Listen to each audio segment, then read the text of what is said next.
Alrighty, what's going on, everybody? Shady's on Broadway here. We're going to come at you with another auto rank game. We are going to be playing in the fourth position. I very much prefer playing fourth over first in most cases.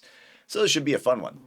I do have a couple of videos that are being developed and worked on right now that hopefully you guys will find entertaining. I know I surely will. But without further ado, let's look at this board. So we got red playing in first. If I'm looking at this board in first, I'm trying to decide, like, what do I like? What are my options?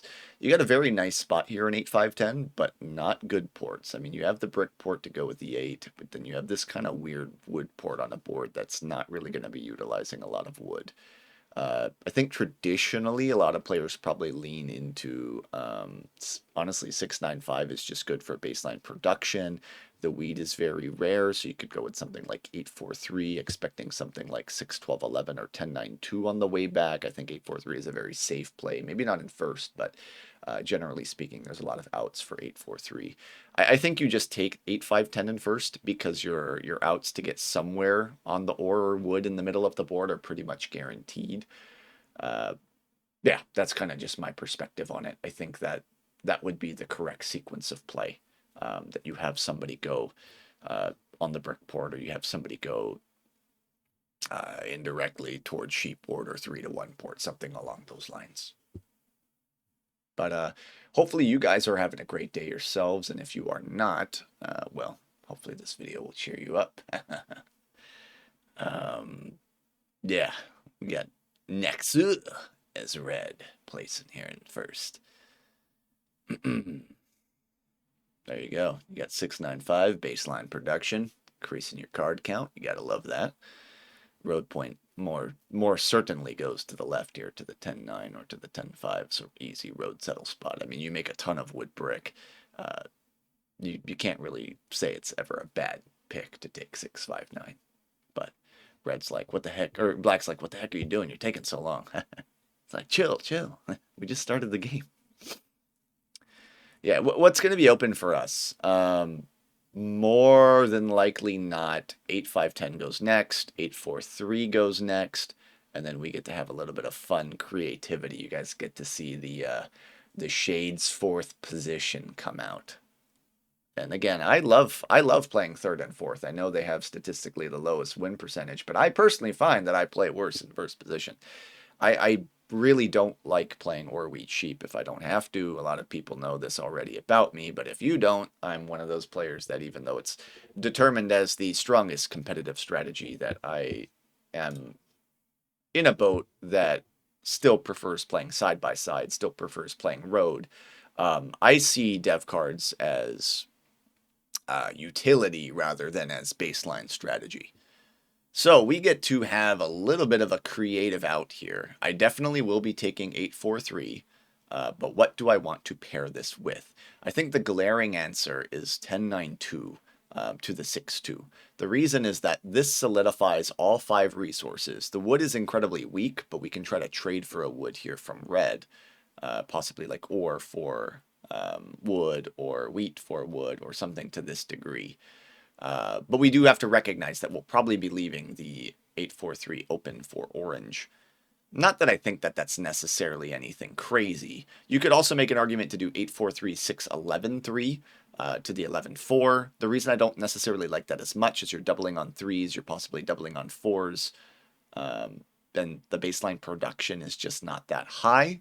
I also prefer the flexibility of the 6 sheep, even though I think 6 sheep is just going to be like a number that everybody has. The option to maybe beat the road settlement here by orange is tempting. It's absolutely tempting. So I think that's going to be what I go with.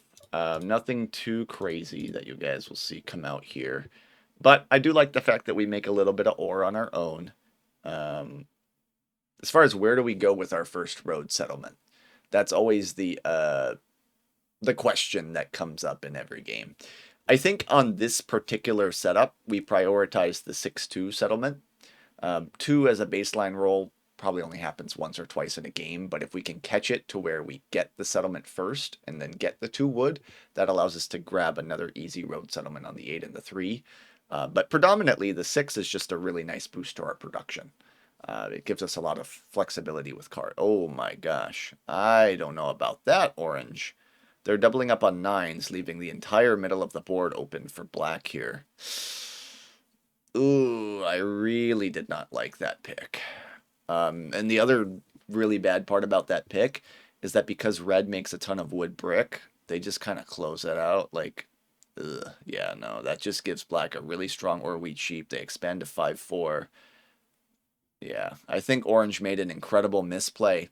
And I always want to remind people what you take is less important than what you leave for your opponents. And that's kind of like a weird statement to think about.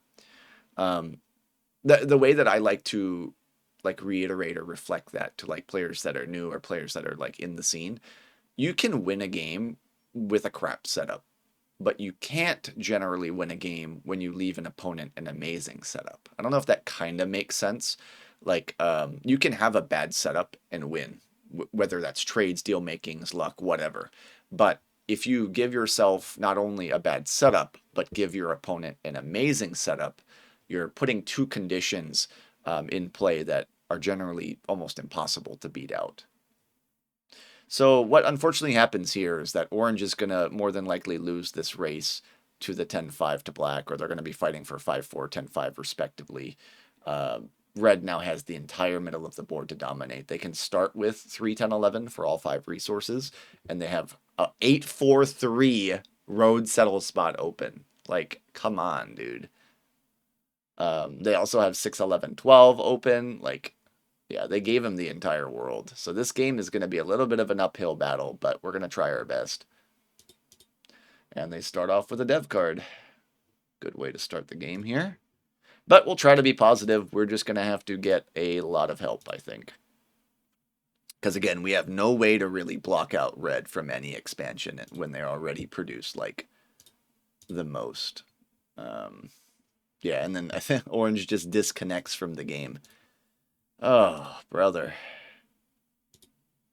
I'm tempted into just buying a dev card here to empty my hand. But I also recognize that that's not necessarily the smartest play. Okay, I pull Year of Plenty, so that makes it a correct decision. But yeah. And then I probably don't get plucked back. Nice. But yeah, like don't you take a bad setup and you're like, oh, I messed up, and then you leave. So it's even worse now because we have a bot. Because at least with a player with a bad setup, you can trade with them. But the bot is just gonna not do anything on its own. So it's like we're essentially playing a 3-player game where I'm in the weakest position. And that's kind of like the baseline as fourth, right? As fourth play, you have to make up for your weak board state in other ways. So, but with Year of Plenty, I'm actually pretty hopeful because Year of Plenty was probably the best dev we could pull this early. Looks like they reconnected. Year of Plenty is the best dev we can pull this early because our main issue is production. And Year of Plenty in our position, 99% of the time, is going to be used to build a city. So I think that you got good enough spots.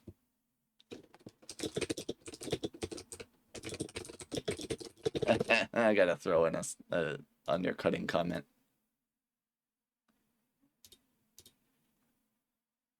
Yeah, you never leave an 8-4-3 open. You never do.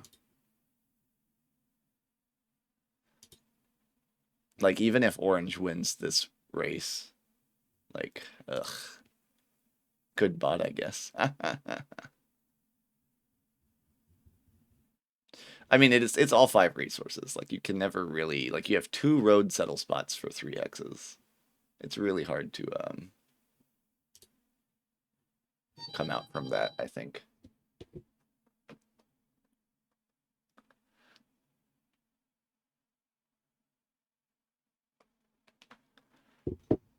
Let's see. We roll a 7 here from orange. Nice. Hit him with that solo block, brother. Hit him. Yeah, so we're just going to keep holding. Like I said, our production's not very high.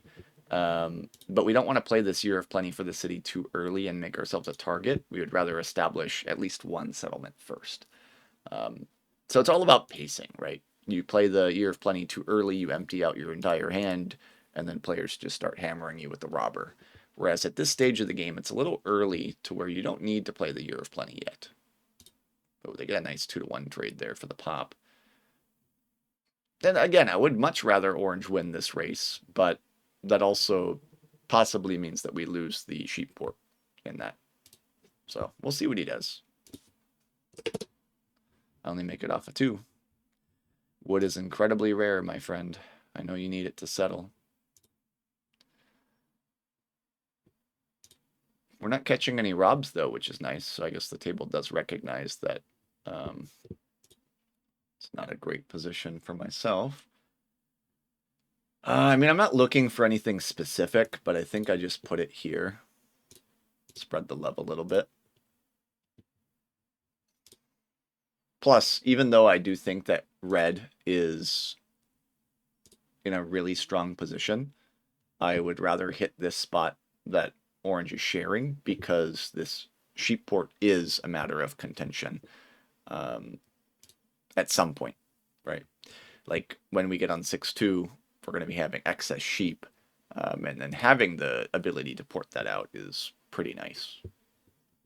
It's not necessarily mandatory to our game, but also locking up a spot from a competitor is always a good thing. I wonder if they'd be willing to give me the wood for a dev card here.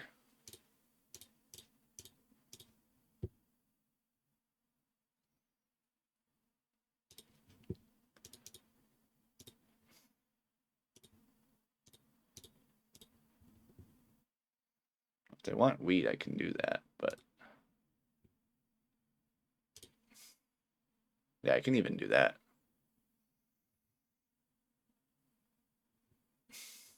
It's like the wood is just so rare on the board that it's, oh my gosh, he just monos the brick. Okay, what are you gonna do, 4-to-1 it and settle?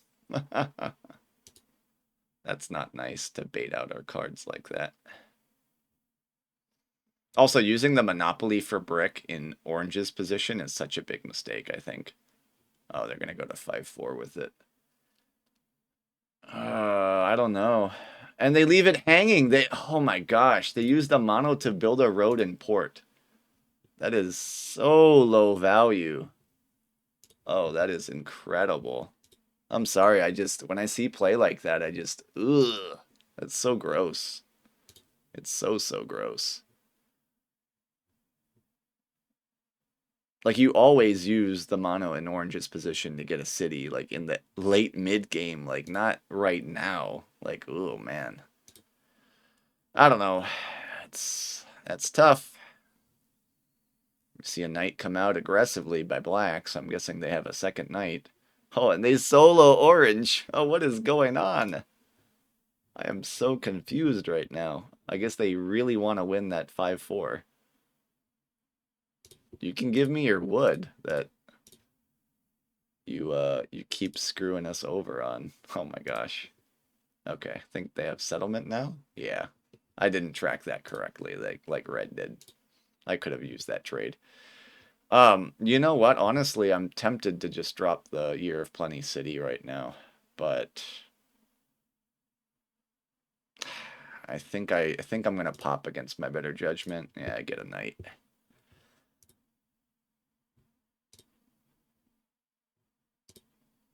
I don't think I should be buying dev cards ever in my position at this point, but I'm really hoping that I can get traded into a wood so that I can reveal the Year of Plenty a little later in the game. But maybe I use the knight aggressively to pluck the wood from someone. I'm not too sure yet. That's going to have to be something we'll figure out in a little bit. Or I maybe roll into a wheat and we 4-to-1 it.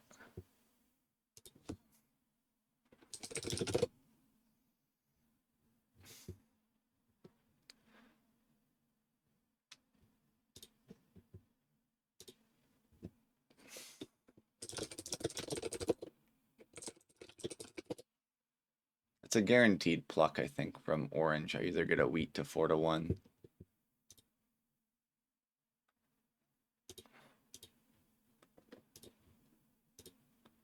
They both say yes.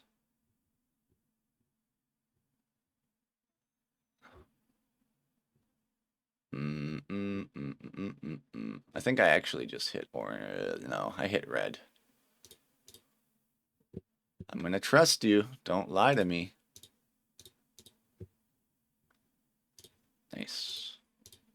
There you go. So that's how you take a crappy knight in our position and you just kind of get value out of it. Now I have 0. Liar. You monoed it all.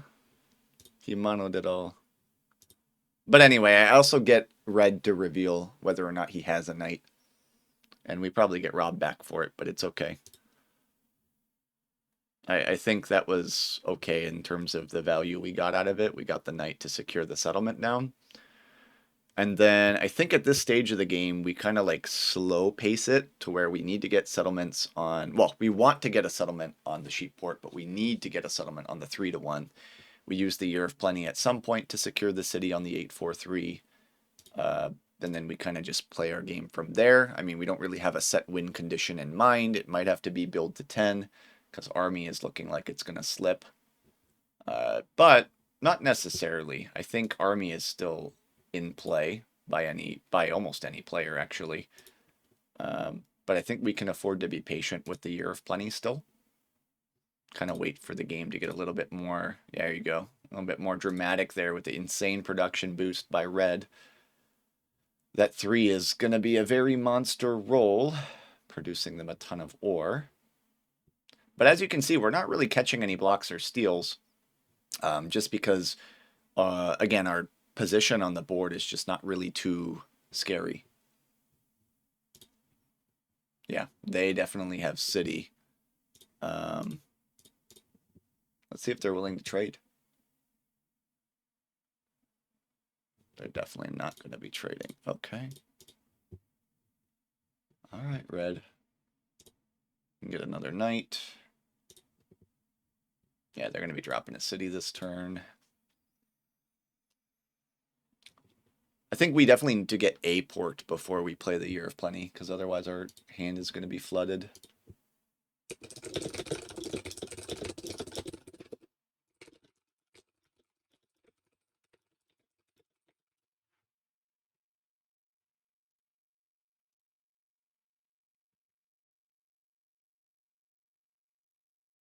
Yep, 6 built points.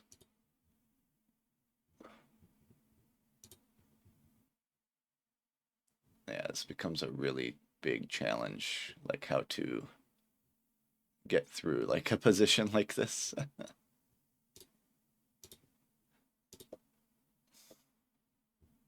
But that's exactly what I was talking about, right? Orange makes a bad decision and red just feasts off of that. They don't even necessarily need a port because they make all 5 resources.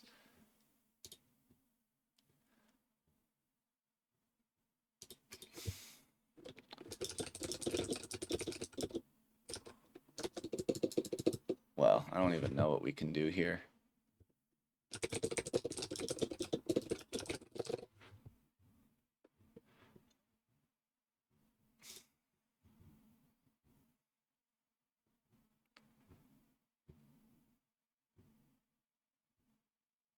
I don't have that.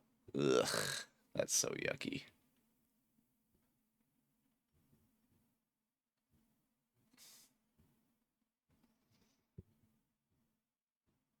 Let's see what they opt to do. Okay. They do opt to go up, which is good, because if they're challenging road, that does buy us some time. Because I think we play the knight, and more commonly, like, the 6 is a big roll, but the 3 is an actual impactful roll. So that would be the reason I make that decision. And I think I just go to the 3-1. We'll circle back to the sheep port if it becomes not as difficult to acquire. But yeah, we'll see. Again, they have a road settlement spot here. Probably within the next orbit or two, we will be revealing the Year of Plenty for the city on 8-4-3. But again, I want to prioritize getting the settlement on a port first that we can use. I just don't have the wood for you, man. Black is just stuck, and I'm guessing they have 2 victory points down, which really hurts because they don't really have a way to get out of this position. Orange plowed them there. Like even if they get 2 settlements down, they're even in a worse position than us, I would argue. Uh, their game is just kind of paralyzed, and I don't think they can play a win condition because Orange has to fight road, and 4 knights played by red makes it by virtue almost impossible um, to climb out of that position. I am going to try to trade with Orange here for a settlement. Alternatively, if somebody wants to 1-to-1 a sheep, I could even do 2-to-1 a sheep. There you go. Gives me the settlement on the port. Yeah. I don't know. There's a lot of possibilities of things that could happen here. I think we do have to use the Year of Plenty to get the city on the 843. Yeah, you're not getting trades here, I think, generally speaking. Your position is just so strong. He gets the longest road by building 2 roads.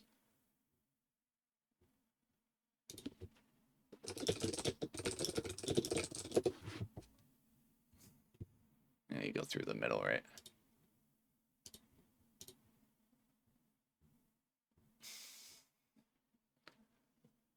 I don't have ore. Ore is not rolling. It's just not. But yeah, the reason you hit the 3 is just ore is just so flexible. I'll give any trade to black at this point, even though that doesn't help me. Black is just so far behind. And I'm pretty confident they have 2 victory points down, like I said, because they have not been playing any of them. So if they give, I don't care if I'm giving them a point for no value for myself, right? I'm putting them on 5. There comes a time where you need to recognize that it has to become a 3v1 collaborative effort for us to even stand a chance.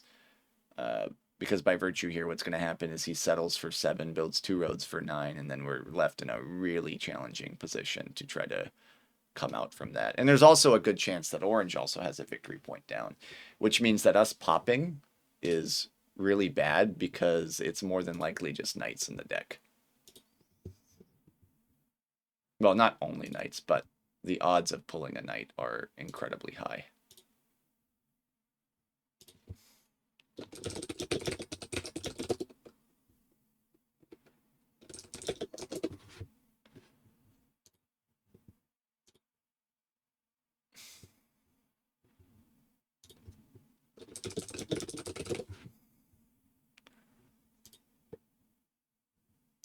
They want to go for settlement here, but they don't. I don't know if they understand what happens.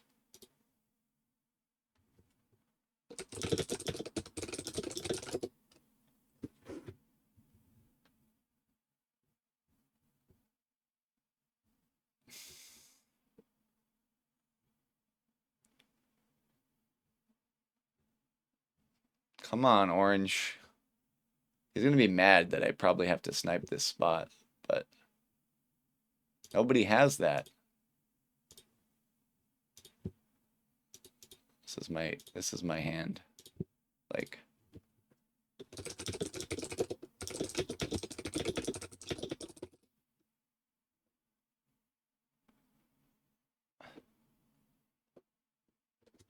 oh, I see what he's trying to do.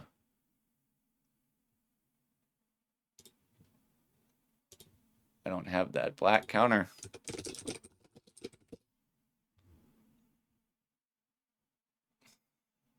There you go.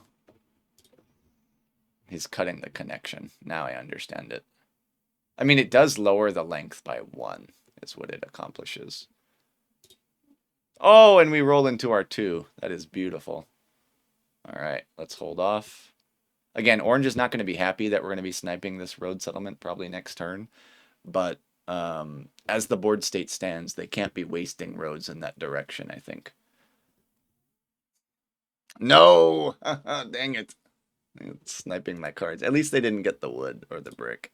I think them getting the wood would have been worst case scenario. not enough production. But yeah.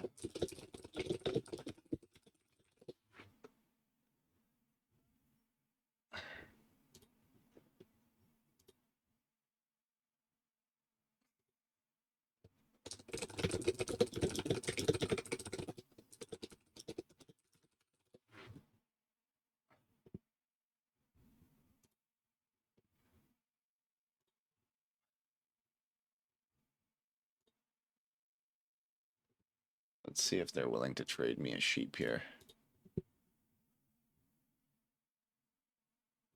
There you go. See, goodwill pays back. And I apologize to Orange here, but I need the spot. 15 cards in hand, dude.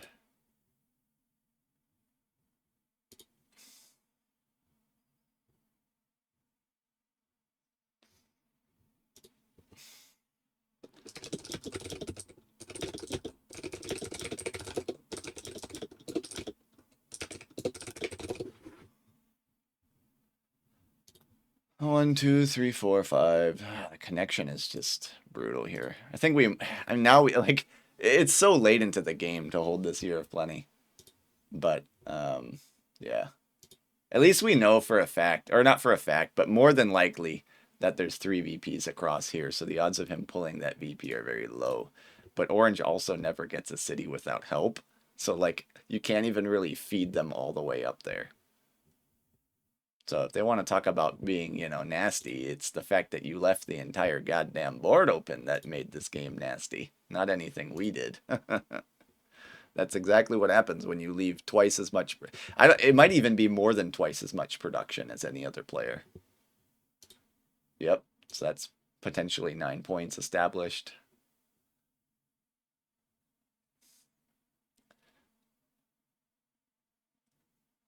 Yeah, and then he just cities for his last point. He could also still theoretically get road, but it's a bit of a wash.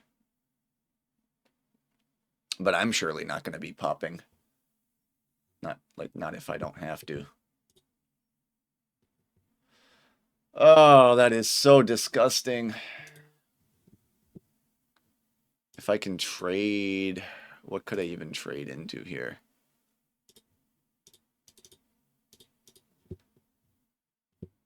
Yeah. I think that trade makes sense for him. I'm just going to dump it out and take a city. It's probably pointless because I think red. I don't know if red wins here, but they win within the next turn or two. Yeah, they probably win here.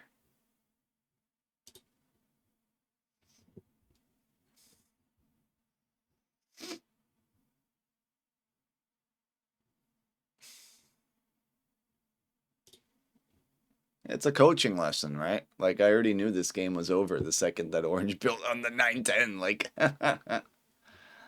I you can hold your win condition of road, right? With help, but I don't know how you expect to establish your other points. He's just gonna build a settlement somewhere. Probably as, oh yeah, take the road. There you go. Yep.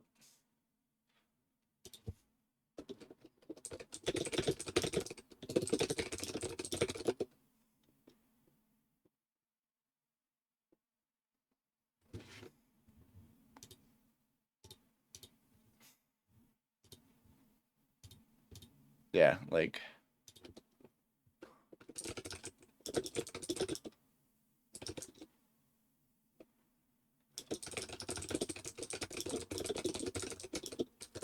it left. Well, hopefully you guys enjoyed that beatdown, but I would just use this game more as a teaching moment to what happens when you're left with insane setups. But anyway, I hope you guys enjoyed that. Again, we're not only going to post games that we win. I think even games like these are teachable moments. As far as what we could have done better, I'm not really too sure. Like, you could argue like feeding more roads, but at the end of the day, it does not really matter. Red doesn't even have to take road to win this game. They can build settlements uncontested all around this side of the board and build cities. Like, we accurately predicted the fact that 2 VPs were down, 1 VP were down, but of course, again, there's 2 VPs still in the deck. if we make a bigger push for army with only settlements, we never get the city down. So it's kind of just like a moot point. But when you play in 4th position, your game is less of a chance to win, but you still have a chance, provided 2nd and 3rd don't leave 8-4-3 open in 8th position. I'd leave 3 or 4 or 3 hex spots, I think it was, in the middle. But anyway, yeah, enough complaining. I'll check you guys out next time. See you later.